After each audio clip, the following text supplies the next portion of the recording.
நலம் மிகு சிந்தையீர் வணக்கம். நாளொரு நாளடி. அதிகாரம் தாளாண்மை. பாடல் 199. தீங்கரும்பு ஈன்ற திரள்கால் உளை அலறி தேங்கமிழ் நாற்றமிழந்தாங்கு ஓங்கும் உயர்குடியிற் பிறப்பின் எண்ணாம் பெயர் பறிக்கும் பேராண்மை இல்லா கடை. இந்த பாடல் பெருமையில்லாதவனுடைய நிலையை சொல்லுகின்றது. கரும்பு சுவை உடையது, நல்ல இனிப்புக்கு அடையாளமாக திகழக்கூடியது.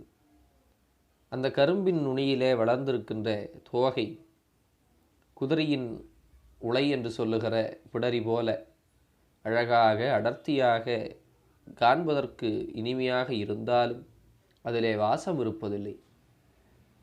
அதுபோல எவ்வளவு சிறந்த இடத்திலே பிறந்திருந்தாலும் தங்களுடைய சிறப்புகளை நிலைநாட்டத்தக்க செயல்களை செய்து அந்த சிறப்பை மென்மேலும் பெருக்கிக் கொள்ளக்கூடிய ஆற்றலும் அறிவும் திறமையும் இல்லாதவர்களுக்கு அவர்கள் பிறந்த இடத்தின் சிறப்பு சற்றும் பயன் தராமல் போகும் என்பதை இந்த பாடல் சொல்லுகின்றது.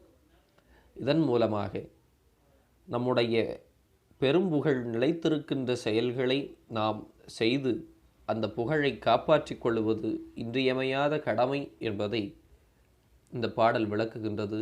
சிந்திப்போம். வாழ்க வளமுடன்.